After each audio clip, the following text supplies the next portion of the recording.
Waves media తెలుగుకి స్వాగతం. విజయవాడలోని టికెట్ తీసుకోవాలని చెప్పినందుకు కండక్టర్ చంపపగలగొట్టిన ఒక మహిళ, విజయవాడ నుంచి విసన్నపేట వెళ్లే బస్సు ఎక్కిన ఇద్దరు మహిళలు సింగనగర్ ఫ్లైఓవర్పై సమీపంలోకి రాగానే టికెట్ తీసుకోవాలని కోరిన కండక్టర్ 3 ఆధార్ కార్డులు చూపించి 2 టికెట్లు ఇవ్వాలని కోరటంతో చెలరేగిన వివాదం.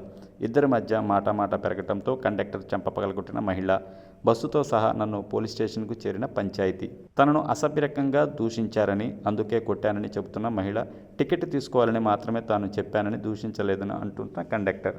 ఏంటంటే అన్నారేంటండి, 3 పాప స్కూల్లో ఉంది, మా 2 సార్ అంటే ఏంటి నువ్వు 3 ఇచ్చావండి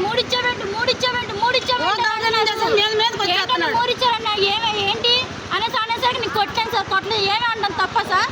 నన్ను ఎందుకన్నా ఏమని పెళ్ళా అన్నా, నీ మొగుడికి నువ్వు అన్నం పెడుతున్నావో లేదో, నీ మొగుడు నీతో ఎదుగుతున్నాడో లేదో, ఈ మాటలన్నీ ఎందుకు సార్ నా మొగుడు జోలి? వాళ్ళు 3 కార్డులు తీస్తారండి, ఆధార్ కార్డులు. ఎవరైతే ముగ్గురు ఎవరండి, ఇద్దరు అన్న 3 ఎందుకు ఇచ్చామంటే అట్లా అలా అయ్యేసరికి ఎన్నమ్మ ఇద్దరుంటే ముగ్గురు ఎందుకు కార్డులు ఇస్తారమ్మా, ఏమా అంటే నన్ను ఏమా అంటావని కొట్టి కబల్ చెప్పు తీసి కొట్టపోయిందండి. దెబ్బ వేసి మళ్ళీ చెప్పు తీయిపోయింది, పక్కన లాక్కుంది. ఇక ఇక్కడ స్టేషన్ తీసుకొచ్చి కేసు పెట్టారు.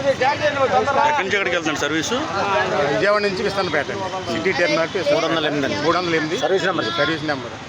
మీ పేరండి? శ్రీనివాసరావు.